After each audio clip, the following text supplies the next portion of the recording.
Hello guys! Hi!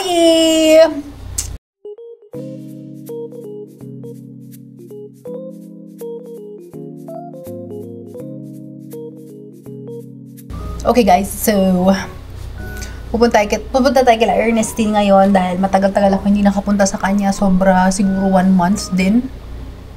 Yeah. And kung napanood nyo yung aking last vlog, sabi ko sa inyo, hulaan nyo kung ano ang aking gagamitin ngayong araw na kaartehan. Kaartehan talaga guys. Wait. Yung sabi ko sa inyo na magka-clip ako ngayon na para akong princess. Yes, princess ang atake natin today. And I choose to use the swan. Wow. If you would ask me why did I choose the swan, it's because yun ang nahugot ko. Yun ang nadukot ko guys, kaya si Swan and Swan. Ganito lang pala siya. May ganyan pala siya sa baba. Hindi ko napakita sa inyo nung last video ko, diba? Kasi daming maingay. So, open mo lang yan. Clip mo lang siya. And then the swan is together again. That's the back of my hair. Cute? Well, I hope it's cute. And then, pupunta tayo kay Ernestine kasi gagawin ko na yung first part ng pag-aayos ko ng maleta. Kasi usually guys, doon talaga ako nag-aayos ng maleta kila Ernestine kasi nandun lahat ng gamit ko, lahat ng mga pinamili ko sa life. So, dadalhin ko yung isang malaki kong maleta.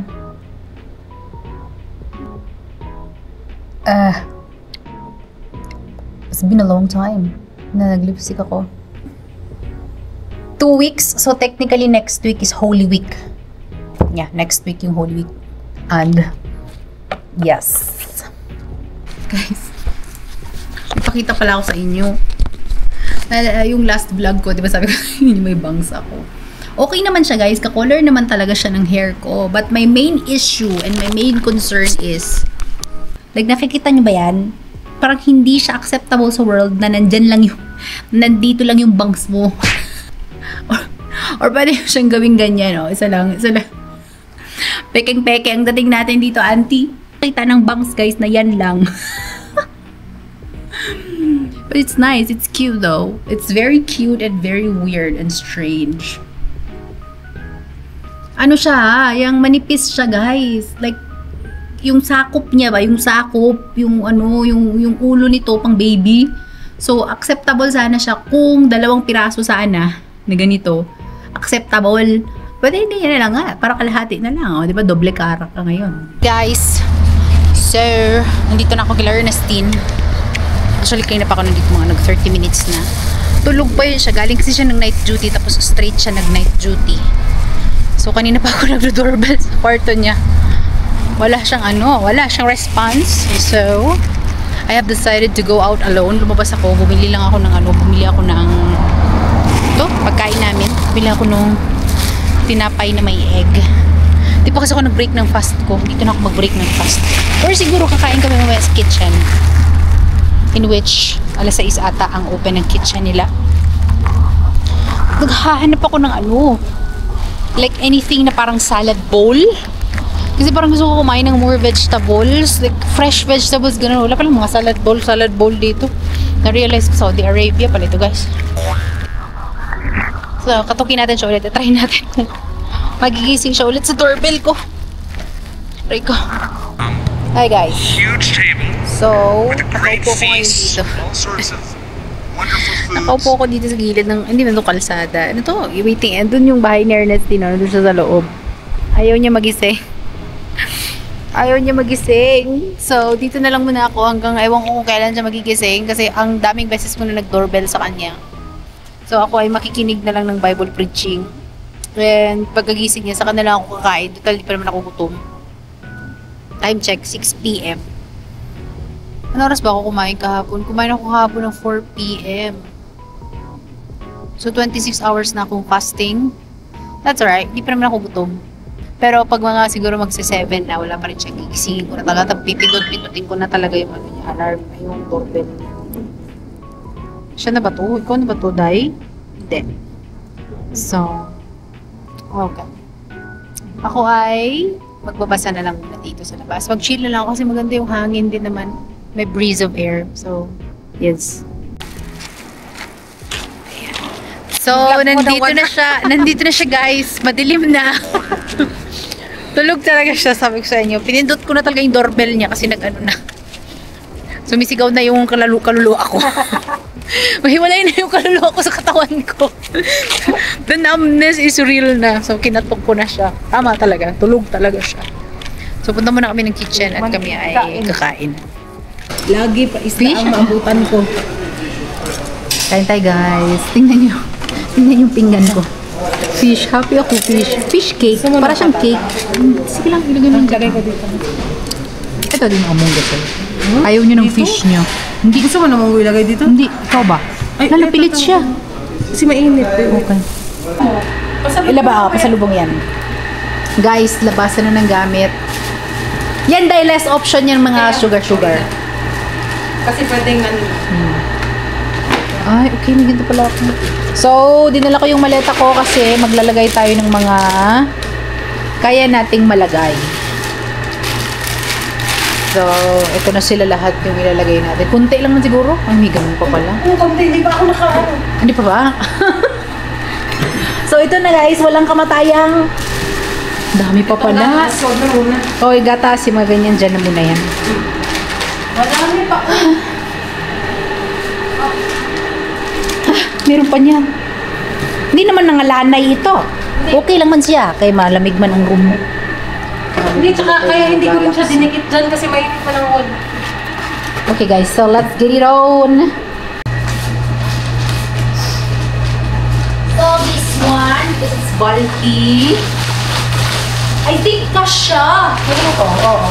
Hindi naman kasi siya ano. Tsaka damit hindi naman ganun kabigat.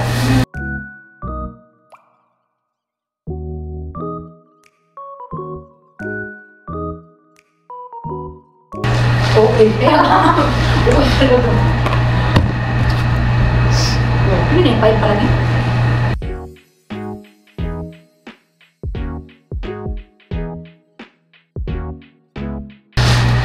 Actually, sabi ko, ano ko yung laman nito? Tapos nalala ko, nung na pipe. galing kang bit ng bakala. Ito, parang ito yung bit niya. Wala mo nag-under pipe. Sige, Stevie, mag-pipe. Wala. Alam mo nung bilang ko, 76, 77, 78. Ano, mama? 7 plus 5. 30. Ay, 12. Oh, may taon! Okay guys, so it's fixing time. Siyempre, tingnan niya lang daw ako. Wala, huwag kang para sa akin. Ito ang favorite part ko guys. Pero parang hindi ko na siya favorite. Parang abang tumatanda, parang hindi ko na favorite. Kasi masakit na sa likod.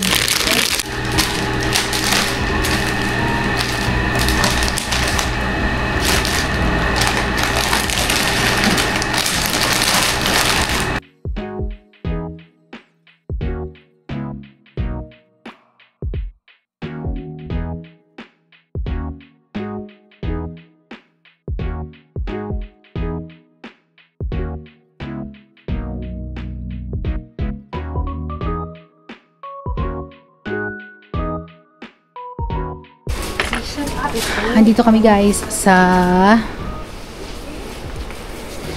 Hyper Panda ulit. Kasi bibili kami ng broccoli. Ay, saan ba ako? Bindauso pala. So, bibili lang ako ng broccoli. And bibili ako ng isang chicken na yung i-oven mo, yung may timpla na dati. Kasi malapit na matapos ang Holy Week, di ba? Gusto ko, after ng Holy Week, gusto ko Ay, Ahmad tea pala, dahil naka-sale. Hindi na same. Ayun o. Ay, meron man pero ibang klase. Ayun o. Kasi after ko minsan mag-fast, mag-inom ako. Ito muna. Ay, ito muna. Ito lang siya. Wala to. Fruit tea? Ano kaya ibig sabihin nun? Masarap kaya yun? Yan, fruit tea. Sige, isang fruit tea. Flavor niya or isa-isa yan? Tag 4 ata, tag 5. Ay, okay. Bili tayo ng tea guys kasi after ko may mag-break lemon ng din naman fast. siya. Kakahiligan ko mag-tea after ko kumain. Oo. Ano yung sinasabi ko sa inyo guys? Tinapay. Tinapay pala. Gusto ko din pala ng tinapay. Kasi dadalhin. Sisya Yun, yan Saan? Ayun nga. Ay, ito o. Ito, 14 o. Gani. Anong flavor niyan? Golden fresh or pepper. Lemon pepper, tapos yung isa, Asan? spicy yung isa. Ayan, pero spicy na lang. Yes. Tapos i-oven mo yan. Ang sarap yan. I-oven ko, tapos ready na. Ito na yung pang-break natin ng fast natin. Tapos magpansit din ako. Ay, liver. Oh. Nagahilig ba ka mong liver? Okay lang, pero hindi na ako Bili tayo ng broccoli, guys. Bili tayo ng gulay. Ay, nag-sale ang... Hindi yan siya maasim kagaya dun. Actually, test ko din. Ano? Hindi, na-release ko. Pag magpahaba siya na nasim siya. So, Yes, dapat tingnan nyo, yung mga maliliit na... Coconut. Ano to, oh? Huwag yung pahaba. Nasim. Hindi, huwag na. Lagyan yan ng price. Ay, may palo, 40. Uy, blueberry. Gusto ko mag-blueberry. Chars. Nag-sale ba? 9. 8. Anong lasa ng blueberry? First time ko mag-blueberry. Masarap ang blueberry. Ano to? Gusto ko din to. Char, bakit mahal masyado? Mura. Bunker, lower please. May yogurt ako. Kaya gusto ko. May yogurt kami rasyon. Yogurt na ano? Hindi, yogurt na blueberry. Ito na. Ito, watermelon, tag 6. Mahal ba yun? Ito. Ay, ayok ng red. Mangga. O, diba? Broccoli lang bibilihin ko. Asan ang broccoli mo dyan? Oo. Watermelon. May tag... Naputla ba masyado? Baka nanervyos siya. Nanervyos siya, naputla. Yun. Eh, tapos masabaw. Ayun yun, okay.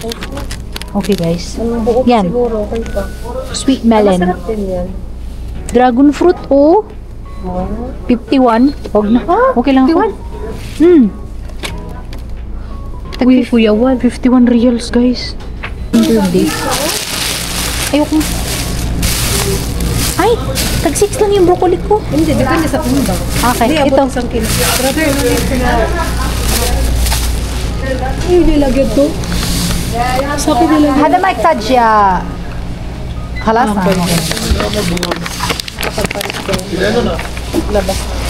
Guys, nakalimutan ko i-close ang vlog ko kahapon and yes, may bangs ako. Hair ko, by the way, this is a real hair. So, pag i-open mo siyang ganyan, takip mo siyang ganyan, matatakpan yung fake bangs mo. And that's it. That's the solution to the problem of the whole Philippines. We are going to eat today. Oh, I love bread so much. Every time na nagpa-fasting ako, gusto kong kumain ng tinapay na like wala akong ilalagay, like yung tinapay lang. Kasi karamihan pag nagbabasa kayo ng Bible, parati siya sinasabi, oh, feel na feel ko yung hawi. the disciples and Jesus broke the bread. Also, pag nagbabasa kayo ng Old Testament, the bread, unleavened bread. So, nakakatakam lang siyang isipin na parating sinasabi ni Jesus or ng Panginoon yung bread sa Bible. And parang wala lang. And Jesus is the living bread that would satisfy my life, you know, everything. Actually, na-put away ko na yung mga nabili ko kahapon. But hindi ko pala ito napakita sa inyo. Bumili ako kahapon ng ito, Adidas na shower gel para sa kapatid ko, para dagdag sa pasalubong ko sa kanya. Ang bango nito, guys, ang sarap makalalaki. So, bibigay ko yun sa kapatid ko. And then, bumili ako ulit ng Sensodyne ko na toothbrush because I'm a Sensodyne girl. That's it. Sensodyne lang yung nakakaano ng ngipin ko na hindi mag-bleed. But anyway, hindi ko to napakita sa inyo kahapon. Ewan ko kung nabanggit ko sa inyo, pero binilihan ko ng gold yung aking like parang assistant sa bahay na nag-aalaga ng business ko, na siya yung inuutusan ko pag may pick up order, everything. So, binilihan ko siya ng earrings na 18 karat gold, and this is just my thank you. Kasi hindi ko naman siya sinasahuran. Like, trabahante siya ni mama, pero nakikiplease lang ako sa kanya, pero sobrang dami niyang ginagawa para sa akin. Binibilang niya yung inventory ko, like that. So, might as well give her a 2 grams. Is it 2 grams? 1.9? I forgot. Ang gagawin ko ngayon is, ilalabas ko lahat ng mga pasalubong na dapat kong ipasok sa loob ng bag. Yes. And, lalabas ko pala to. Meron na pala ako nito. Okay. Yun lang, guys. Ay, tama pala. Diba, dun sabi ko sa inyo sa last vlog ko, bumili ako dito para sa specific makeup setting spray ko. Ito yung brand niya, guys. Kasi, ito. From the brand Y-O-U. It's not spraying. Nothing is happening. Ang mahal pa ba naman nito? 600 pesos ata to. it's not working. So, ililipat ko to dito para magamit ko. Oh, by the way pala guys, may free yung earrings ko. May free yung earrings ko na ganito. Free siya. Travel organizer ng jewelry, in which I highly appreciate. Kasi, yeah, like from the word itself, like compact jewelry travel organizer. So, free ito nun. So, kinuha ko kasi akin na lang yung free. Magic powder na binili ko sa bench kasi itong ginagamit ko pang set ng aking mukha pag nagbi-BB cream ako kasi ka-color ko siya. Tan ang color niya. So, ito siya. Para dyan. So, if you're new to my channel, don't forget to subscribe to my channel and like this video, guys. Feel ko yung bangs ko today. Maraming salamat sa walang sawang panood. Remember to keep safe all the time and God bless you all. Okay? Jesus Christ is King. Bye. Maraming salamat.